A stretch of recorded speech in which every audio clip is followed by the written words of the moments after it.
Comunicando Direito. Apoio Cultural. Soster Imóveis, Avenida Assis Brasil, 4990, Sala 201. Estamos entrando no ar com o programa Comunicando Direito da GESUL TV, canal 6 da NET. O nosso programa vai ao ar nas quintas-feiras, às 13 horas, nas sextas-feiras, às 21 horas e aos sábados, às 20h30. A nossa bancada hoje aqui está um pouco desfalcada, né? Alguns componentes, por motivos alheios à vontade deles, não puderam comparecer. Então, estão presentes apenas hoje aqui a doutora Ângela Beatriz da Silva e a doutora Márcia Plasto. E a Luísa Martins, que apresenta esse programa. Hoje eu estou de vermelho aqui, ó. Estou comemorando já o campeonato. Fica muito bem no senhor, doutora Luísa. Estou comemorando o campeonato. Estou comemorando o campeonato de domingo. Do Flamengo, que o senhor está dizendo, é vermelho e preto que o senhor está aí, doutora Luísa. Não, eu vou torcer para os dois, então. Qualquer um dos dois que for campeão, estou torcendo, então. Então eu vou ganhar, né? Sei não, doutora Luísa. Vou ganhar, então. Vou ganhar um ou outro, né?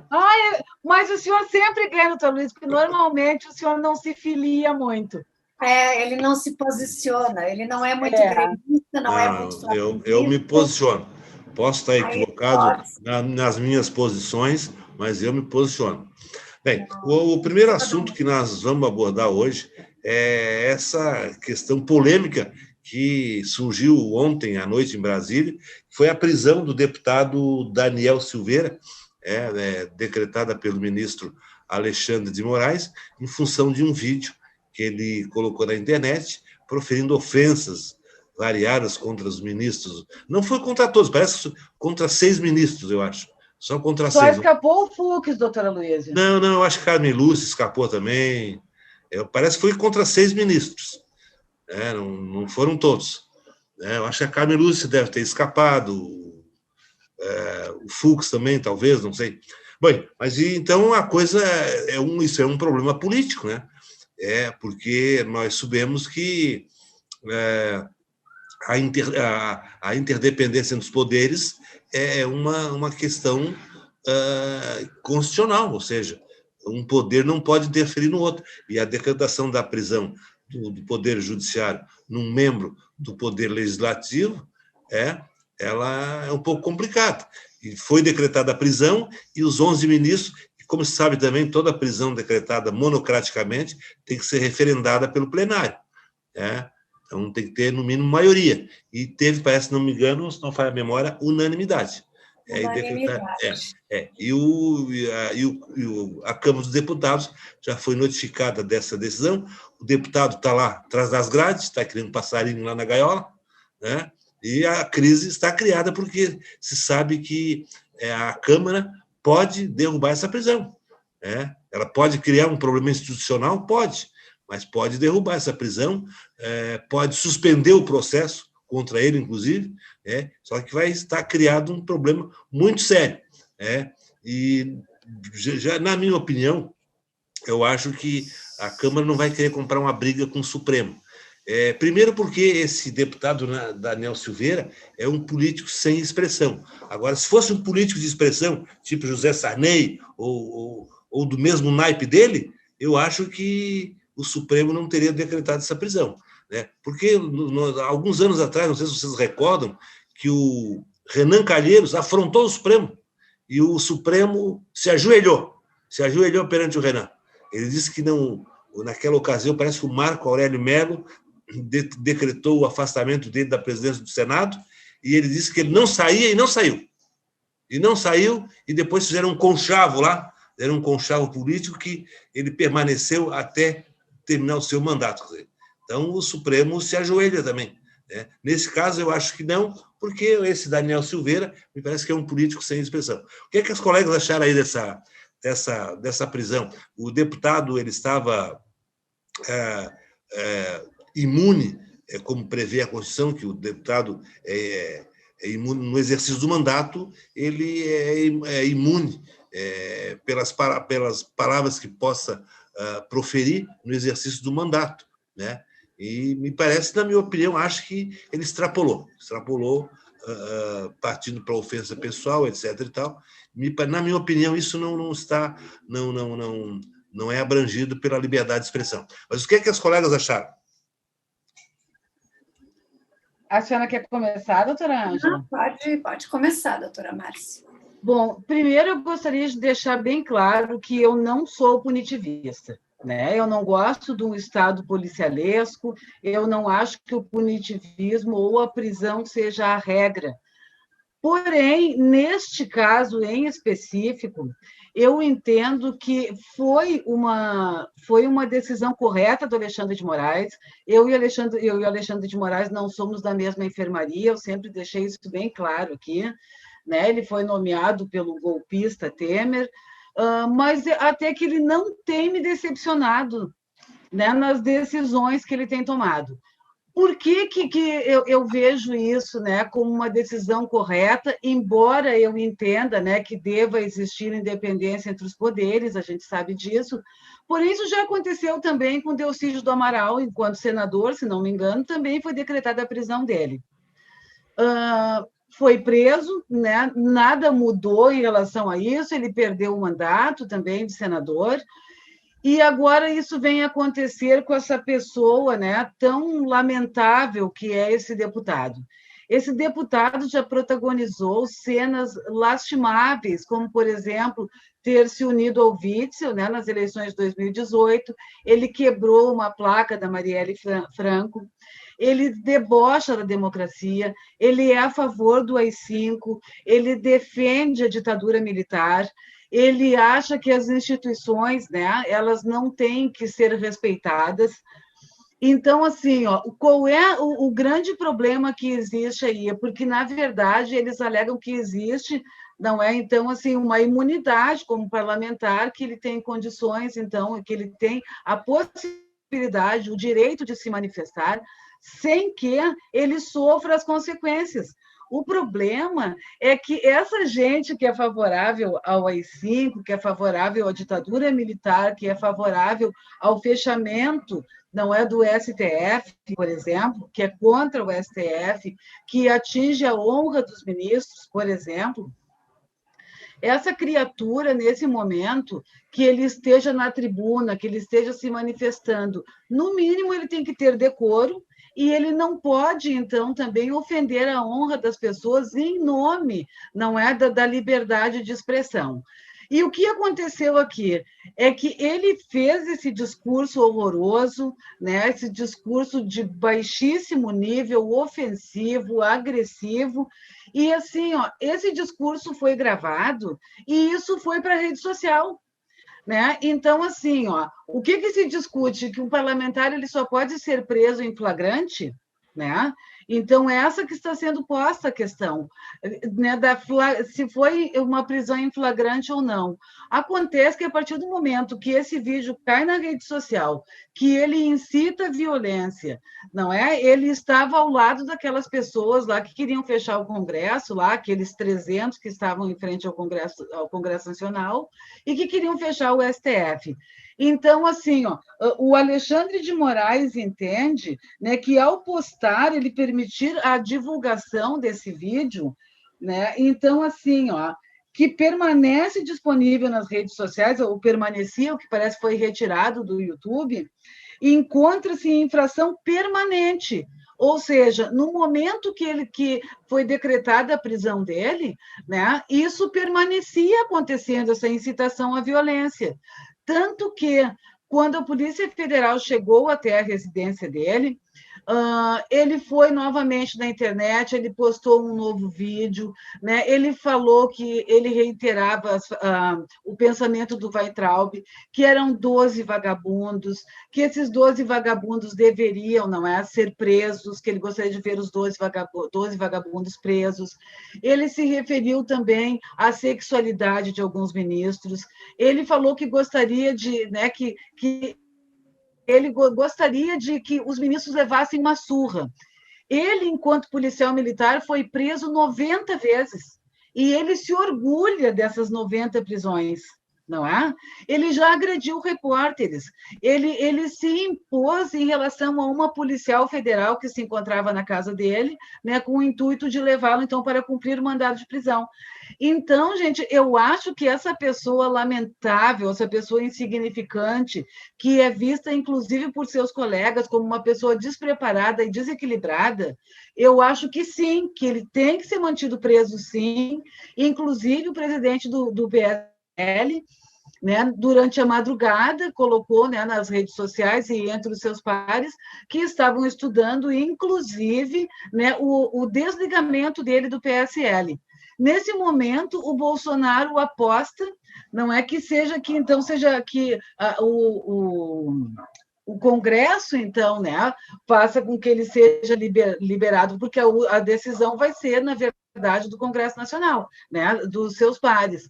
Isso vai dar uma demonstração de força ou não do Bolsonaro junto aos parlamentares, né? Eu espero que não. Essa questão que a doutora Márcia falou, que ele queria que eles levassem uma surra, acontece o seguinte, ó, o direito penal não pune a intenção. Não pune a intenção. Isso não é crime. Isso não é crime.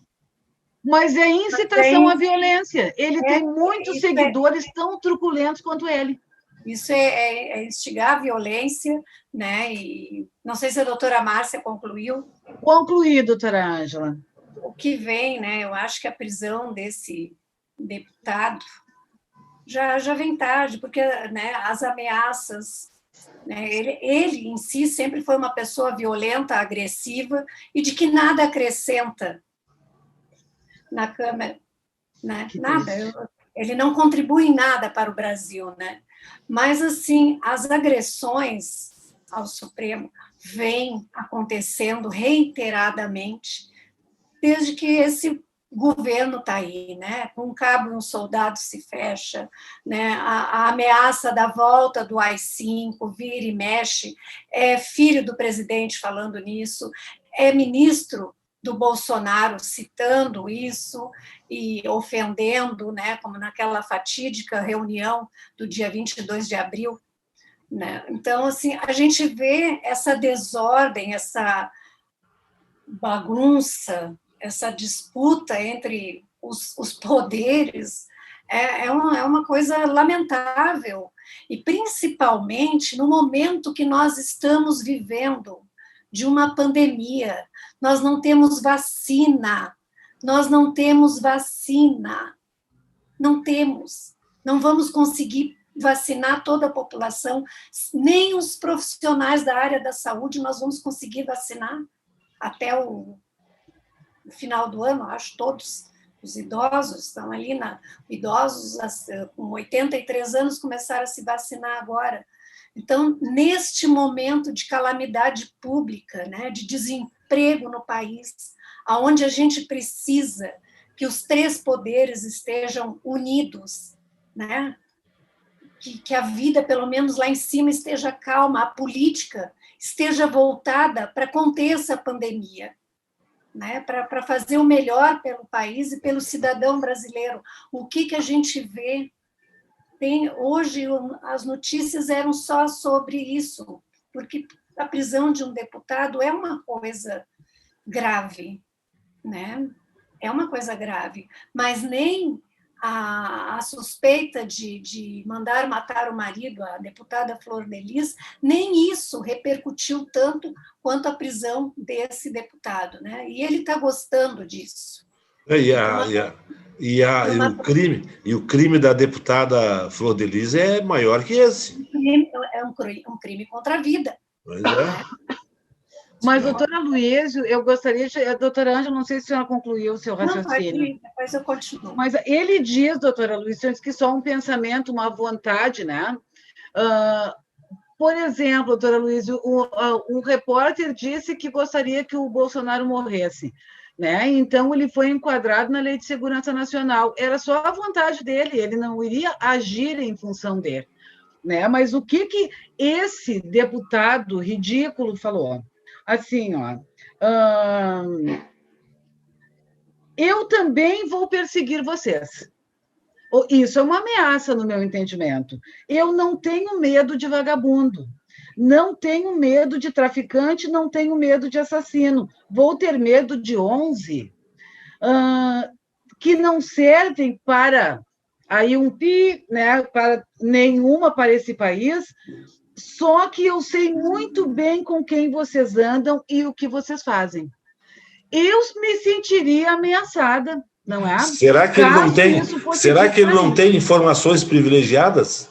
Quem duvida, né? Quem duvida? Pode ter, doutora Luísa, mas eu digo o seguinte, eu acho que essa imunidade parlamentar, né, que eles estão pedindo, inclusive, a sua colocação foi né, foi base também para a tese da defesa dele, mas eu digo o seguinte, doutora Luísa, a imunidade parlamentar ela existe para a defesa da democracia e não para a defesa dos meus próprios interesses, não é? Se uma pessoa que defende o AI-5 é uma pessoa que é contra a democracia, uma pessoa que é a favor, né, de uma ditadura, por exemplo. Então, como é que agora ele quer usar a favor dele, né, uma Constituição cidadã que ele sempre quis rasgar, doutora Luísa? Então, é nisso que eu coloco. Tem imunidade parlamentar? Existe, obviamente, para quê? Para defender a democracia. Agora, uma pessoa que é antidemocrática, uma pessoa que é contra uma Constituição, porque, assim, eu entendo que o STF é o último pilar da democracia, não é? Onde a gente... Só que o STF... Né, o cumprimento da Constituição. Só que o STF também é cheio de podridão. Não sei se vocês sabem. Pode ser, doutora Luísa. Tem muita coisa podre lá. Mas eu acho, né, doutora Luísa, a gente sabe que podridão existe em tudo que é lugar, nos 3 poderes, né? Não é só. Mas assim, ó, é reiteradas vezes o STF está sendo agredido. Os ministros são chamados de vagabundo. E quando o ministro do STF solta um traficante internacional? Como o Marco Aurélio soltou. Quando o ministro do STF solta, como aconteceu com o Marco Aurélio? Isso. Altere-se a lei, doutora Luísa, ele cumpriu a lei. Ele cumpriu a lei. Foi uma decisão errada? Pode ter tido. Supremo, quando faz uma coisa, cumpre a lei. Quando os outros fazem, aí não. Pode até ser um erro. Por que o Supremo não decretou a prisão quando o filho do Bolsonaro, não sei se 1, 2 ou 3, disse que cabe com um soldado se fechava o Supremo? Concordo plenamente, doutora Luísa. Nem acho que isso tinha que ter acontecido. Mas não, ali ele sabia que ele estava mexendo com gente poderosa. E agora está esse... Mas o problema, doutora Luísa... Esse deputado é inexpressivo. Esse deputado é inexpressivo, mas é aliado do Bolsonaro. O problema também, assim, ó, eles cutucaram, né, a onça com a vara curta, principalmente, doutora Luísa, depois das declarações do Vilas Boas, não é? Aquelas declarações do Vilas Boas que pensavam em fazer uma intervenção em 2018, né, no momento do julgamento daquele habeas corpus que podia libertar, né, o presidente Lula, que então, assim, o que existia, a alta cúpula do Exército, não saiu da cabeça dele, segundo ele mesmo disse, que isso saiu, na verdade, de um grupo de generais do alto comando do Exército, que, né, eles que escreveram aquele Twitter, o que nos causa bastante estranheza, que precisa um grupo inteiro se reunir para escrever um Twitter de 3 linhas. Então, naquela ocasião... 48 horas para sair aquele lixo. Então, naquela ocasião, o Supremo também se acovardou.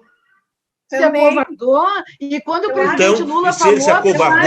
Se ele se acovardou, é um tribunal covarde. Eu acho que não é uma questão de se acovardar, doutora Luísa, é uma questão de... Eu acho que agora, sim, foi a gota d'água. A gota d'água. Tudo assim, era o filho do presidente, tá? O presidente estava recém chegando, não fizeram nada. Foi um idiota a mais que disse uma idiotice. Trataram assim, com o filho do presidente. Né? Depois teve aquela reunião lá que o ministro falou e disse que tinha que prender, que... A reunião veio à tona meses depois, só quando o Moro saiu. Passou. Eu acho que agora é assim, ó, tomar uma decisão agora, uma atitude agora, ou a coisa vai de mal a pior. Vai cada vez ficando mais grave. Gente, porque eles perderam não é questão a compostura. Não é a questão de se acovardar, é de que chega uma hora que chega, né? Que tem que se tomar uma atitude. Não é assim porque lá o filho do presidente... E será que ele vai sustentar? Se a Câmara, eu pergunto, se a Câmara derrubar essa prisão, será que ele vai sustentar? Não estará criada uma crise institucional entre os poderes? Já está criada e faz tempo. Essa crise já começou faz tempo. Esse detalhe. Essa crise já começou. Você sabe que contra as armas não há argumentos, né? Pois é, mas eu acho que o Lira também está bem pensativo em relação a isso, né? E uma outra coisa, assim, gente, o presidente Lula falou lá nos primórdios que nós tínhamos um STF completamente acovardado, virou manchete, o Jornal Nacional publicou isso, assim, né? Que era um absurdo o presidente Lula ter dito uma coisa dessas. O Janot falava, né, do exterior, enquanto tiver bambu vai ter flecha. E, né, foi um horror, fizeram um cavalo de batalha, porque o presidente Lula, né, já havia dito isso lá em 2016, 2015, 2016, né, em interceptações telefônicas ilegais também. Não é? Tudo bem, sem problema nenhum. Agora estamos vendo que o STF efetivamente foi acovardado. Foi acovardado pela Lava Jato, né? Quando os procuradores começaram a pegar assim, os ministros como alvos para tentar, então, fazer com que as decisões deles, né, fossem mantidas em qualquer instância. Então, assim, esse acovardamento que nós comentamos ainda, eu acredito que logo no começo, quando o Toffoli assumiu a presidência do STF, que eu achei muito estranho por que o assessor do Toffoli era um general, né? Por que existem generais assessorando no STF? Eu e a doutora Ângela, né, desde 2016, falamos que nós sentimos o cheiro da ditadura assim, né, no nosso cangote, que essa gente horrorosa. Mas o que mais me preocupa com tudo isso, doutora Luísio? Doutora Ângela? A minha grande preocupação, enquanto nós debatemos a prisão dessa pessoa pouquíssimo qualificada, né, dessa pessoa que representa parte da população brasileira, assim, que é lamentável que se sinta representada por um troglodita, né, dessa natureza. Enquanto isso, o Bolsonaro, né, libera armas de fogo, libera combustível, libera munição, libera, inclusive, a compra de insumos para que se fabrique munição. Né? Mais de 10 mil militares nomeados, né? Fazendo-se o grupo das polícias, né? Da polícia militar, das polícias militares do Brasil inteiro, que se identifica com o bolsonarismo, é imenso. Então, assim, enquanto ele coloca 10 mil militares no seu governo, ele se alia com os militares, as polícias militares, e isso é uma forma dele armar a milícia também, né? Porque hoje nós temos a milícia no poder. Esse deputado preso, ele é o protótipo do miliciano. Eu olho para ele e vejo um miliciano no poder. Eu olho para o Bolsonaro e vejo a milícia no poder. Eu olho os filhos do Bolsonaro e vejo a milícia no poder. E daí, agora, assim, o que acontece com essa liberação de armas? Ele já falou, né, que assim como aconteceu nos Estados Unidos, ele não vai aceitar, e isso foi dito também pelo general, numa entrevista ao Luiz Nassif, que dificilmente ele aceite uma derrota nas eleições de 2022. Em relação a essa questão desse deputado, não sei se vocês recordam que, se não me falha a memória, foi no golpe de 64, em que, em plena ditadura militar, me parece que um deputado lá do Rio de Janeiro proferiu ofensas lá contra os militares e a Câmara recusou a autorização para processar esse deputado, e aí então foi instituído, se não me falha a memória, o AI-5 e fechado o Congresso, inclusive. Não sei se eu estou errado. Não, o AI-5 foi em 68, doutora Luísa. Ou então foi em 68, porque... Em 68 foi o AI-5. Pode ter sido, porque um deputado lá tinha proferido na tribuna ofensas aos militares, uma coisa assim, e foi se pedido autorização da Câmara para que ele fosse processado, e a Câmara não deu essa autorização. Aí o que é que eles fizeram? Usaram a força. Usaram a força e eu acho que era até, se não me falha a memória, o presidente Ernesto Geisel, que era o presidente da República na época. Então, aí é o que eu tinha dito. Memória, doutora Luísa. É o que eu digo. Contra a força não há argumentos, né? Agora, uma coisa que me preocupa, é que essa situação possa desembocar num conchavo. Daqui a pouco vamos fazer um conchavo político, não vamos soltar ele, mas ele vai se... Assim como fizeram com o Renan Calheiros. O que fizeram com o Renan Calheiros? Foi um conchavo, né? O ministro interviu daqui, a Carmen Lúcia dali, tal, e convenceram o Marco Aurélio a, se não me engano, a reconsiderar a adesão dele, de afastar o Renan do Senado, e o Renan ficou até o fim do seu mandato. Ou seja, naquela ocasião, ocorreu isso aí, esse conchavo, né? Porque tinha ministro que era contra o afastamento e ministros que era a favor, né? Agora, uma outra preocupação que surge é a seguinte: se a Câmara não revogar essa prisão, está criado uma crise. E aí? O Judiciário decide e o Legislativo não cumpre?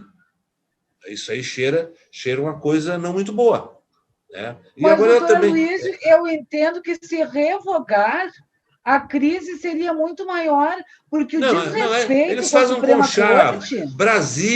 Brasília é a terra do conchavo. Lá se negocia tudo. Lá se negocia lei, se negocia sentença, se negocia tudo, né? Lá tem ministro que solta o compadre que é dono da empresa de ônibus, lá tem ministro que solta bandido à torta e à direita. Então, em Brasília, tudo é negociado. Luiz, em Brasília, lá, tudo é negociado. Lá, para o senhor ter uma ideia, que lá tem ministro que não vê a parcialidade do Moro. O senhor tem razão. É um absurdo isso. Em Brasília, eu já disse isso. Brasília, então, graças a Deus, são poucos agora. Brasília é a cidade mais corrupta do Brasil. Bem, doutora Luísa, para o senhor ter uma ideia, que o senhor chamou, inclusive, o doutor Cacai de lobista, né? O senhor disse que ele é um dos maiores lobistas, né, de Brasília. E um lobista e outra coisa, e um lobista de bastante prestígio. Mas, doutora Luísa, acontece que o doutor Cacai atua há 40 anos, né?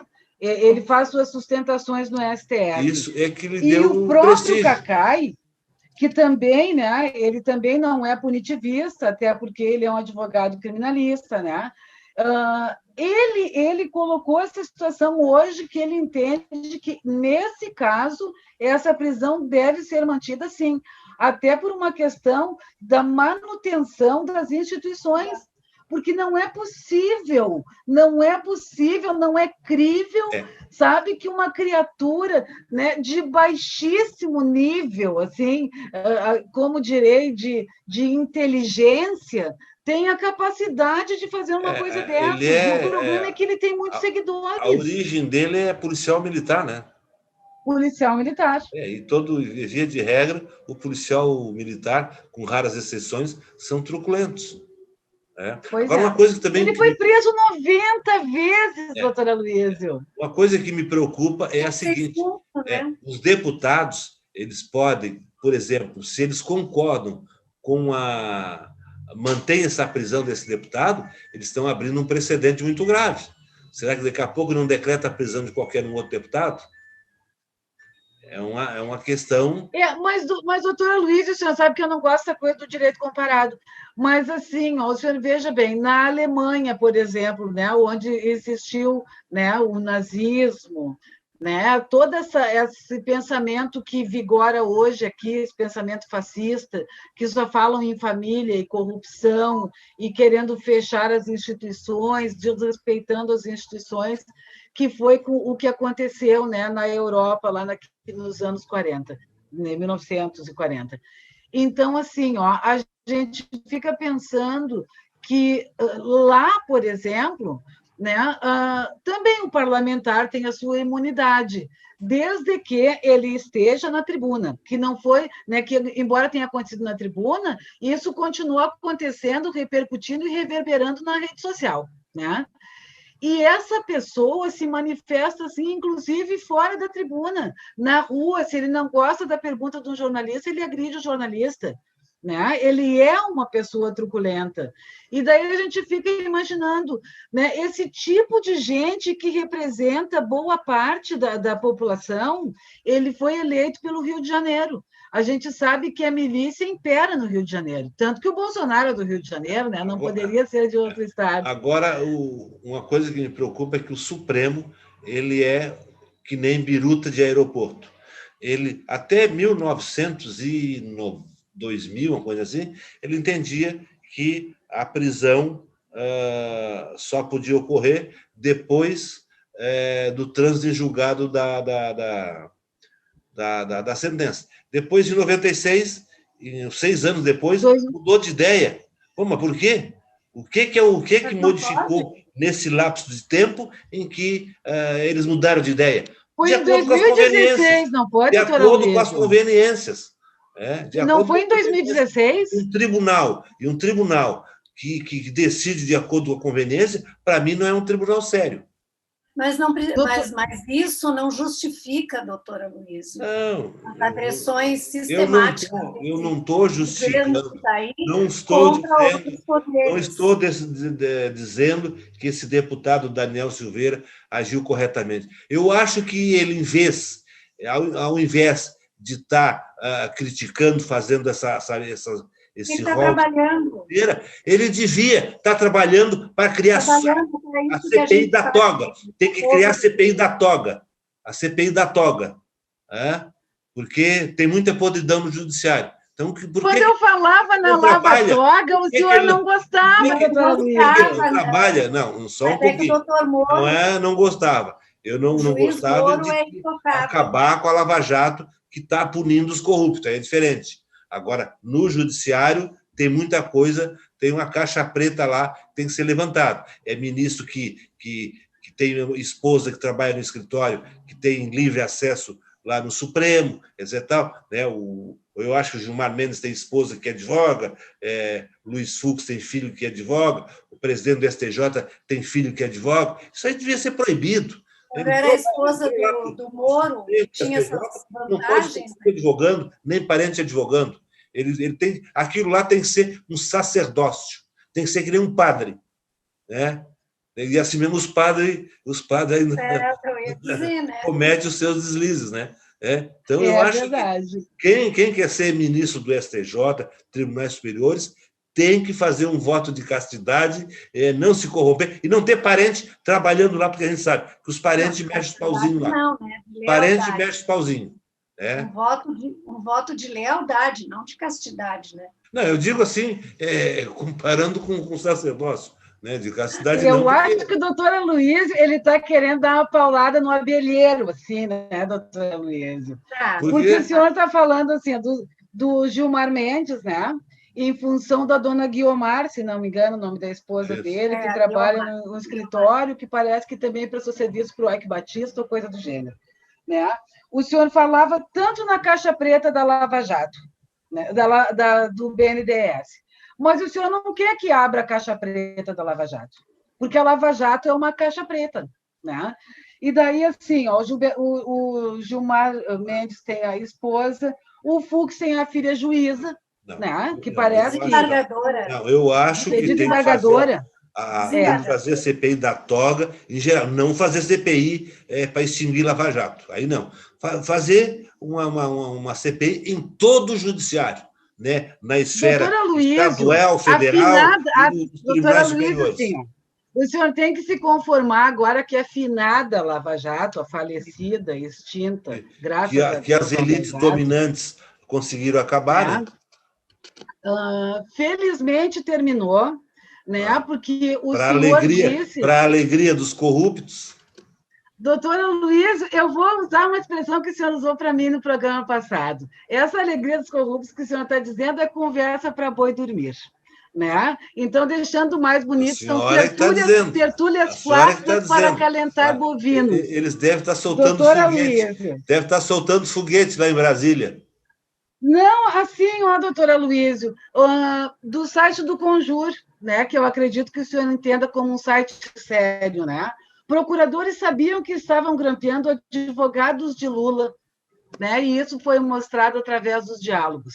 Então, assim, ó, era uma caixa preta, eles tinham todo o aparelhamento da justiça para poder fazer o que eles bem entendessem.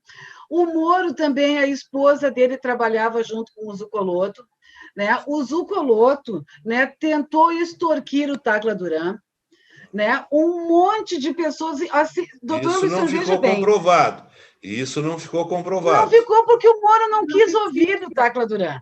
Aí, assim, agora parece que ele está negociando com o Aras uma delação.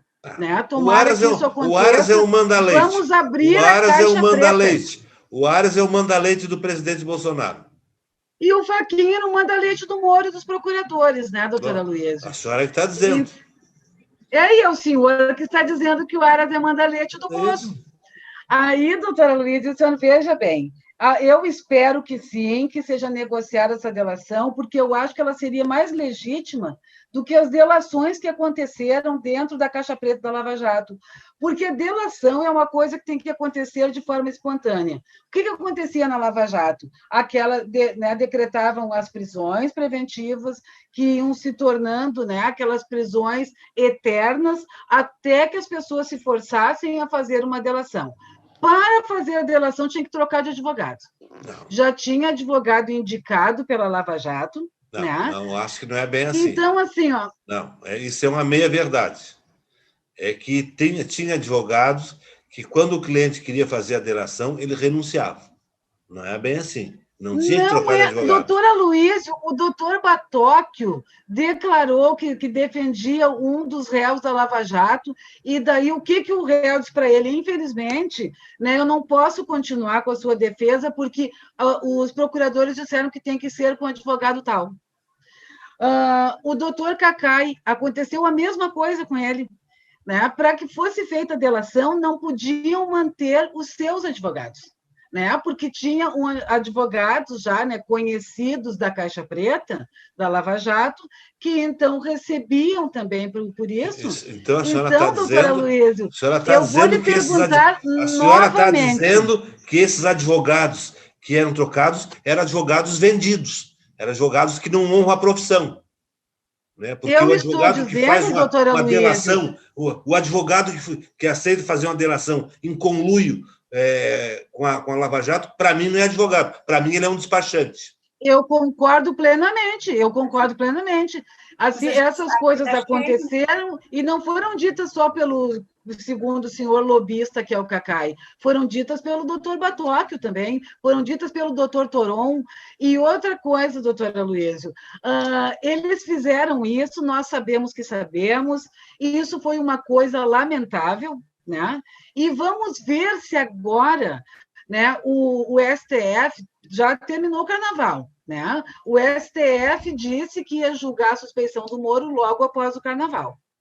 Porque se não for julgado suspeito o Moro, doutora Luísio, os juízes vão fazer o que eles bem entenderem, porque suspeição nunca mais vai ser aceita aqui no Brasil. Jamais, porque é como se tivessem que ser inimigos capitais, pelo menos é o que diz a lei. Ou seja, se não é um inimigo capital, então, assim, aquele juiz, ele pode ter tido, né? Ele pode ter uma antipatia, ele pode fazer conluio, ele pode fazer o que ele bem entender, que ele não vai ser decretado como juiz, declarado como suspeito. Não, suspeito. Porque o Moro, como juiz universal... Juiz suspeito por parcialidade é aquele que quer condenar o réu a qualquer custo. E me parece que não é esse o caso do Moro. O caso do Moro. A sentença do Moro tem 250 folhas, cheia de comprovação de envolvimento nos crimes, e me parece que não é o caso. O senhor viu que mais de 30 folhas da sentença do Moro, ele justificando por que não era suspeito? Como não era suspeito? Ele dizendo que ele não era suspeito para julgar o presidente Lula. Exatamente por isso. Até porque, primeiro, porque é uma questão de foro íntimo. O juiz, quando ele pode se declarar suspeito por questão de foro íntimo, ele chega, olha, por questão de foro íntimo, me declaro suspeito e não precisa nem justificar, ele se afasta. Né? Agora, ele fez isso no caso do Youssef, do doleiro. Bom, de repente ele tinha algum envolvimento particular que ele não teria a necessária isenção para julgar ele. Então, abriu mão para que outro julgasse. Né? Agora, me parece que não era o caso do Lula. Provavelmente ele comprava dólar do Youssef. Eu acho que, na minha opinião... E outra coisa, doutora Ângela, o doutor Aloysio já ofereci se ele não gostaria que eu mandasse os diálogos que foram periciados pela Polícia Federal, mas ele não quer. Não. Eu entendo isso, doutora Aloysio, a gente fica chateado, sim, né, de ter que ver uma realidade do Etu, assim, né, tão triste, né, assim, o desmonte de um herói. Mas, assim, doutora Aloysio, eu fico imaginando... Porque quando ele colocou a delação do Palocci, que nem o MPF aceitou a delação do Palocci, quem aceitou foi a Polícia Federal, o senhor veja bem, os procuradores estavam tentando achar uma forma de justificar, né, a inclusão da delação do Palocci e a divulgação uma semana antes das eleições. Delação premiada tem que ser homologado pelo Supremo Tribunal Federal. Ela foi não é o juiz que diz eu aceito essa delação premiada. A delação premiada é negociada com o Ministério Público, fixados os termos da delação, ela é submetida ao crivo da superior instância, para saber se ela homologa ou não. E o senhor sabia, doutora Luiz, que quando o Ministério Público estava negociando delações também, o Moro estabelecia limites, vocês têm que atentar que a delação tem que ser só até determinado ponto. Nós não podemos atingir pessoas que são próximas à Lava Jato, como o Fernando Henrique, por exemplo. Isso não está escrito. Na sentença está escrito nos diálogos periciados pela PF. Mas, de qualquer maneira, eu acho que nós vamos esperar que essa situação não gere uma instabilidade política, né? Uma crise entre dois poderes e que possa desencadear um problema mais sério, né? Porque a gente sabe que o Bolsonaro é louco, ele é meio maluco, né? Daqui a pouco inventa aí de forçar com o Centrão. Com o Centrão, ele tem a Câmara dos Deputados na mão, com o Centrão. O que o senhor acha que vai acontecer, doutora Luísa? Eu acho que vai, na minha opinião, haver um conchavo. Vamos fazer um meio termo. Bom, chama lá o Daniel Silveira, ele retira o que disse, etc. e tal, e continua como era antes, tudo no quartel de Abrantes. Eu acho que vai haver um conchavo político. Eu acho que vai haver conchavo político. Vai fazer conchavo político, porque o Bolsonaro está cercado de militares, né? Ele está cercado de militares. Né? E para desencadear aí uma coisa mais séria, eu não duvido. Né? O homem não é bem certo. O homem não é bem certo. Né? Ele está rodeado de militares. Né? Aliás, os militares nunca foram tão bem tratados. O Supremo, vamos dar um exemplo. Vamos dar um exemplo. Digamos que o Bolsonaro, eu acho que ele não tem, digamos que o Bolsonaro tem as Forças Armadas na mão. Tá? Digamos, um exemplo hipotético, que ele tenha as Forças Armadas na mão. Ele pode dar um golpe de Estado. Mas o objetivo dele é esse. O senhor acha que ele trata o Bolsonaro lá a 7 mil quilos de picanha, cerveja, uísque 12 anos, lombo de bacalhau, os cabos lá, os soldados que nunca comeram tão bem na vida? Né? Exatamente por isso é que pode haver um conchavo. Exatamente por isso que o Supremo pode se acovardar e fazer um conchavo. Vamos fazer uma negociação política sobre a prisão dele. O senhor acha que ele está liberando armas e munição para quê? Para o povo andar com 6 armas em casa, ter 6 armas em casa, poder sair à rua com 2 armas municiadas? Vamos aguardar a decisão da Câmara, porque ela se reuniu hoje a partir da 1h, e isso acho que vai madrugada adentro. Né? Hoje... Eu não duvido, doutor Aloysio, que eles revoguem isso. Os 11 ministros, eu não vou nem dormir. Por unanimidade, chancelaram a decisão do Alexandre de Moraes. Agora vamos aguardar a decisão da Câmara e ver o que acontece. Né? Mas vamos, porque eu não sou partidário dessa situação. Né? Acho que o deputado, em vez de estar proferindo ofensa aos ministros do STF, que procurasse lá tentar angariar esforço para fazer a CPI da toca. E eu acho que isso é mais importante, porque a gente tem conhecimento de muito conchavos em decisões judiciais, principalmente nos tribunais superiores. Né? Eu não acho, doutora Aloysio, eu acho que ele deveria estar se esforçando nesse momento, como a doutora Ângela falou, o Rio de Janeiro também colapsando, né, o sistema de saúde, não tem vacinas. Eu acho que os esforços tinham que ser unidos agora nesse sentido. Né? Já porque a porcaria já foi feita no Brasil, já votaram nesse energúmeno. Nós temos que não medir os esforços nesse sentido, mas o problema está aí, o problema tem que ser resolvido. Né? Vamos acreditar que saia tudo bem, né? Mesmo que haja um conchavo. Eu até acho... Eu acho porque acho que o Congresso tem tendência de afastar essa prisão, porque o próximo pode ser... Como dizia o Cunha, você se lembra do Cunha? Quando o Cunha estava para ser cassado, ele dizia, hoje sou eu, amanhã é vocês. Você se lembra? A presidenta Dilma dizia isso também. Se estão fazendo isso comigo, que estou na presidência, o que farão com a população?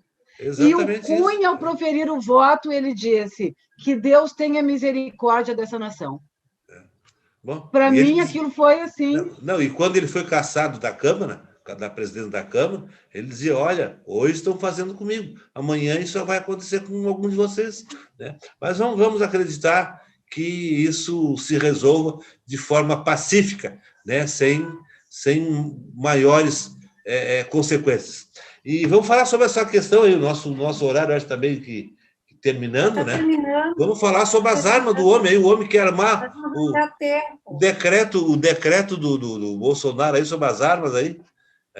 O que vocês acharam do decreto? Aumentando, quer dar arma para dar 30 armas para um, 60 armas para outro, e aí? Ele não para de falar. Não, estou parando. Parei. Brincadeira. Pode continuar, doutor. Não. O que vocês acharam desse decreto dele? Ampliando, quem tinha 30 pode ter 60 armas, quem tinha 2 pode ter 4, 6 armas. Ele quer armar a população. Quem quer armar a população está com má intenção, né? Exatamente, era o que eu já tinha referido antes, né? Por que ele está liberando tantas armas? Um laudo psicológico, né? Que era feito por um profissional, por um psicólogo ligado à Polícia Federal. Hoje não é mais. Qualquer profissional ali, o psicólogo do meu bairro pode atestar para mim, dar um laudo para eu conseguir comprar armas, né? Ter armas em casa, portar armas. Então, assim, cumprir promessa de campanha, como se diz, é dar pão ao povo, né? No nosso caso aqui é dar arma ao povo, que essa sempre foi uma promessa de campanha.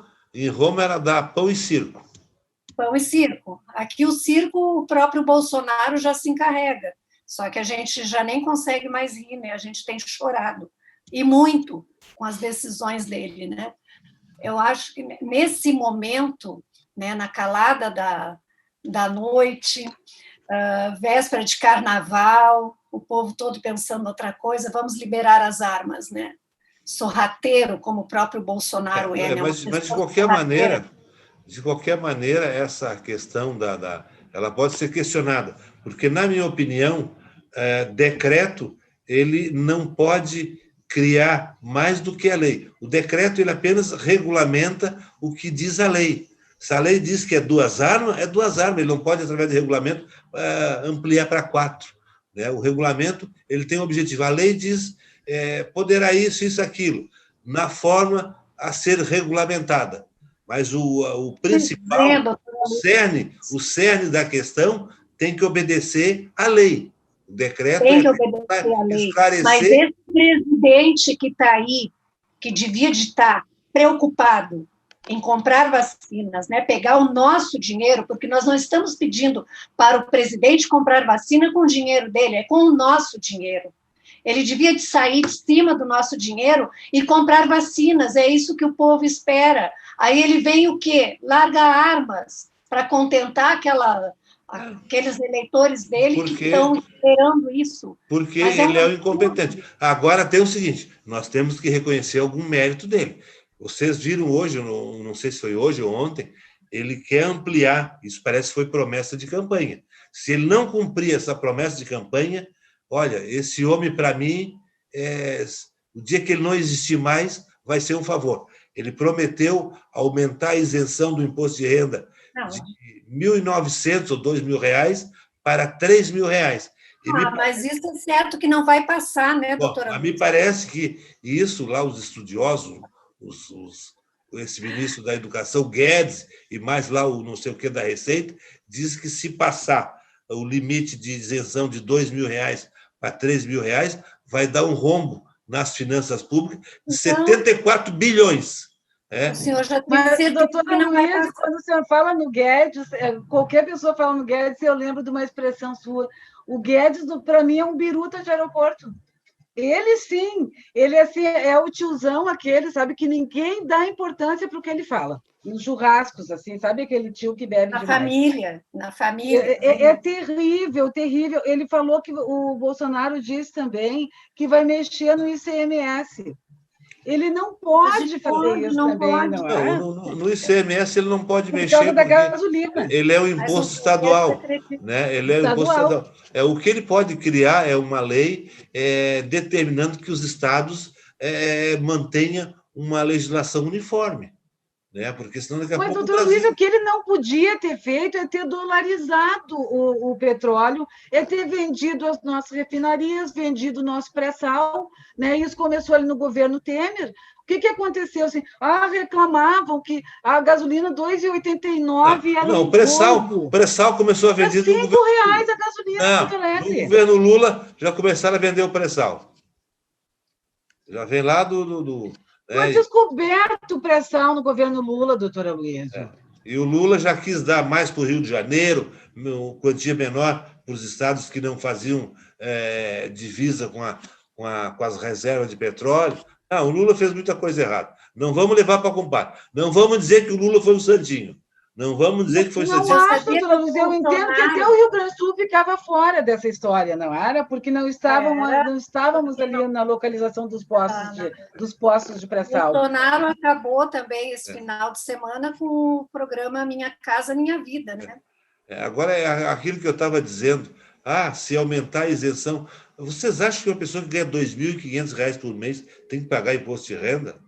Quem ganha R$ 2.500 por mês não tem dinheiro para comer. Vai ter dinheiro para pagar imposto de renda para o governo federal. Doutora Lúcia, até 5 mil não tinha que pagar imposto. Mas é claro eu concordo. Não, mas agora tu imagina. Tu imagina se passar de 2 para 3 mil, dá um rombo de 74 bilhões, imagina passar para 5. Nem quando a galinha cria dente. Isso vai acontecer. E na verdade é o seguinte... Ele vai ficar com aquela imagem que ele faz, aquela propaganda, eu tentei, eu fiz a minha parte. Na verdade... para desconstruir as instituições, na verdade, o aumento da isenção, na verdade, não é um aumento real, é apenas a reposição da inflação. Né? Porque vocês lembram, de algum tempo, alguém que ganhava 2, 3 salários mínimos pagava imposto de renda? Nunca. Hoje, quem ganha 3 salários mínimos paga imposto de renda. E naquela época, não. Então, na verdade, esse aumento da isenção, na verdade, é a correção da inflação, porque se sabe que a Receita Federal ela aumenta o limite de isenção num percentual e a inflação é outro. O que acontece? Vai cada vez diminuindo o limite de isenção. Isso é um engano, é um engodo que o governo federal faz. Né? Bom, a inflação subiu 10%, vamos subir 10% a faixa de isenção, né? Para te manter um equilíbrio. Né? É aquela história, o contrato tem que ser bom para os dois lados. Não adianta ser bom para o governo, baixando a isenção, e ser ruim para o contribuinte. Né? Então, por que eles não arrumam recursos para cobrir esses 74 bilhões da isenção? Que vai, Doutora Luísio, o senhor acha realmente que esse governo está preocupado com o povo, com o contribuinte? Não, quando ele quer aumentar o limite de isenção, eu acho que está. Não, ele está sendo demagogo, fazendo demagogia. Não, eu acho não está. Ele fala o que o povo quer ouvir. Ele não Depois está ele fazendo demagogia. Ângela, a Ele não senhora está lembra o que fazendo. ele disse na campanha? Não. Quem gosta de pobre é o PT. Não, ele não está fazendo demagogia, Ele porque gosta uma de medida. Ele não está fazendo demagogia, porque uma medida dessa natureza, se ele apresenta esse projeto no Congresso, ele é aprovado, porque isso aí dá voto aos deputados. Ele tá beneficiando a classe trabalhadora, isso dá voto. Político só pensa em voto. Mas se fosse assim, doutora Luísio, a reforma da Previdência não tinha sido aprovada, né? A reforma trabalhista não tinha sido aprovada, e tudo isso foi aprovado. O povo comeu com farinha e fica como está. Mas ali a situação era outra, né? Se criou um movimento de que a legislação trabalhista estava sugando, estava acabando com as empresas. Aí se criou um movimento muito forte que foi difícil. E nem por isso as empresas melhoraram. O mercado financeiro e a mídia fizeram isso. Vamos arrumar esses 74 bilhões que falta, que vai dar o rombo para aumentar o limite de isenção. Vamos tirar, vamos parar de roubar menos. Vamos parar de roubar menos, que vai aparecer os 74 bilhões. Né? E a gente sabe que lá o roubo lá é constante. O que mais se faz em Brasília é roubar. Né? Então, vamos diminuir. Bolsonaro. Vamos diminuir os roubos lá em Brasília, naqueles ministérios todos, aquelas compras superfaturadas, etc. e tal, e vamos, através do corte de verbas, angariar recursos para cobrir esse déficit de 74 bilhões de reais. Vamos taxar as grandes fortunas. Também. Taxar. Bom, só que aí é o seguinte, aí o furo é mais embaixo. Aí vai mexer com quem tem dinheiro. Né? Aí mexe com quem tem dinheiro, e quem tem dinheiro nesse país manda no país. Quem tem dinheiro. A Argentina fez isso, aprovou esse ano isso. Taxar de maiores impostos as grandes fortunas. Não, as grandes fortunas é uma imposição, e isso já é uma pretensão de muitos anos atrás, 30, 40 anos, e até agora nunca ninguém taxou essa. E ninguém tem coragem de taxar as grandes fortunas. O presidente Lula tentou, não foi colocado em votação no Congresso. Será que ele não fez de conta? Não, ele sabia que não passava. Ele fez que nem o Bolsonaro. Olha, ele tinha certeza que passava, doutora Luiz, porque ele conversou com todos os representantes da sociedade. Ele deve ter feito como o Bolsonaro. Olha, eu vou mandar esse projeto para o Congresso, mas eu espero que vocês não aprovem. Tá? Se vocês aprovarem, eu vou vetar. É coisa, como se diz, para inglês ver. Mas não faz a comparação do presidente Lula com esse louco, doutora Luísio. Não compara, doutora Luísio. Não compare o incomparável. Incomparável. Bem, pessoal, está chegando no nosso horário. Nós temos 3 minutos para as nossas despedidas e encerrar o nosso programa. Quem é que começa aí se despedindo aí? A doutora Márcia. Vamos lá, doutora Márcia. Bom, assim, todo mundo sabe, gente, que eu não assisto a Rede Globo, nem a RBS, nem essa turma aí, né, da mídia corporativa. Então, a senhora só assiste qual? Não assiste a Globo? Assiste qual, pelo menos? Assiste só o nosso programa, então? O Diário do Centro do Mundo, 247, GGN, Resistentes, Canal da Resistência, assisto muitos programas pelo YouTube. O canal do Gustavo Conde. Bom, então, assim. Se não assiste a Rede Globo, não fica por dentro das notícias. O que acontece? Claro que fica, doutora Luiz, mas por outro mote. Não vem com conversa com um dia aqui a senhora disse que assistiu a Rede Globo. É verdade ou é mentira? Mas então em 2016, doutora Luísa. Ah, não sei. Mas assim, ó, doutora Luísa, então, para A senhora se traiu. A senhora se traiu no ar. Eu estava vendo ontem a Rede Globo e dizia que nunca tinha. Não estava vendo. Eu disse em 2016 que eu ainda era viciada no Jornal do Almoço, que felizmente estou curada. Perfeito. Aí, doutora Luísa, agora assisto o DCM ao meio-dia com o Kiko Nogueira e o Pedro Zambarda. No YouTube. Muito interessante, sou membro, assinante, pago mensalmente todos esses canais para ajudar a imprensa alternativa. Então, doutora Luísa, eu lhe digo o seguinte, eu fiquei sabendo ontem que o Nego Di, que estava no Big Brother, né, que foi eliminado ontem com 98%, né, dos votos. O que isso demonstra para mim? Que o Rio Grande do Sul, né, se tornou um estado extremamente conservador, reacionário, homofóbico, preconceituoso, um estado que eu tinha orgulho e hoje eu me envergonho. Então, assim, eu fiquei sabendo, até pelo doutor Fernando, inclusive, que o Nego Di teria dito que ele era homofóbico, que ele era... que ele tinha preconceito, que ele era homofóbico, que ele era racista, que ele era... Tudo isso que o Bolsonaro adora. Em relação Tanto a essa que ele frase, está sendo chamado de Nego em Di relação a 17. essa frase que a senhora disse, eu digo aqui o seguinte, que eu não vejo perspectiva a curto prazo em que o Rio Grande do Sul vá fazer um presidente da República. Eu acho que o tempo de Getúlio Vargas, João Goulart, aqueles políticos gaúchos que são, chegavam com facilidade a presidente. Naquela época, o Rio Grande do Sul era respeitado. Hoje, ele é tratado que nem rabo de cavalo. Mas o Roberto Requião falou essa semana, doutor Luiz, numa reunião com o Tarso Genro, com o Guilherme Boulos, com o Fernando Haddad, com o Ciro Gomes, uma frente, não é, para enfrentar todo esse retrocesso. Tá, mas Achei muito interessante. Cadê o consenso para isso? Requião. Eu esqueço. Gaúcho na presidência da República, eu não vejo mais em vida. Eu também não quero mais, eu nem quero ver esses gaúchos reacionários lá. Porque, na verdade, quando nós tínhamos chance de ter um presidente da República, que era o Tarso Genro, o Lula preteriu ele pela Dilma. Se o Lula unge a candidatura do Tarso Genro, ele tinha chance de ganhar, mas ele preferiu a Dilma. Ele teria sofrido impeachment igual. Talvez não. Talvez ele não tenha se isolado como a Dilma se isolou na sua articulação política. E o Tarso Genro é mais macaco velho na política. É mais moderado. É isso aí, doutora Márcia. Doutora Ângela, considerações.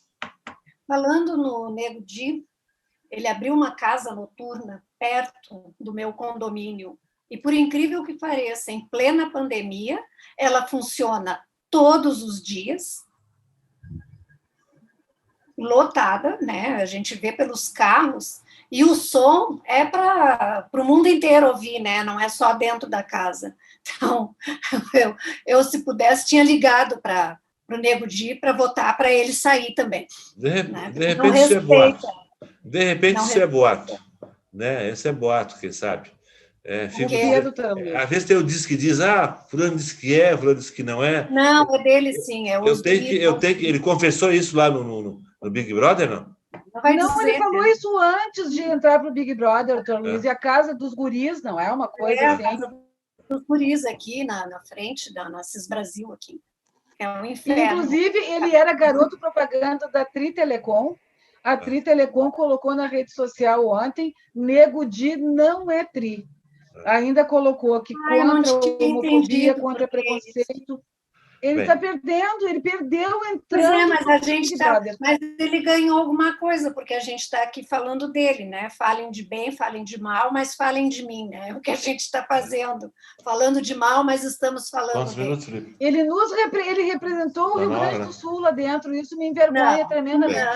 Bem, dito isso, o nosso horário está esgotando, né? Eu aqui digo que eu espero que essa solução, esse conflito que se gerou em Brasília, tenha uma solução pacífica, uma situação boa para os dois lados, que não se deflagre um conflito entre um poder e outro, né? E que o Brasil se preocupe com a pandemia que está aí a todo vapor, né? Cada vez mais vitimando brasileiros, né? E vamos esperar que a razão desses maus políticos que nós temos volte ao patamar da normalidade e, quem sabe, essa situação... Me parece que a crise é grave, eu digo, a crise é grave, mas me parece que, através de um conchavo, isso vai ser resolvido. E, dito isso, eu agradeço a audiência dos nossos fiéis telespectadores, né, e agradecendo a presença da doutora Ângela e a doutora Márcia, que muito bem abrilhantaram aqui esse programa de hoje, né, eu me despeço dos nossos fiéis telespectadores, agradecendo a audiência, e lhes digo que nos aguardem até o próximo programa.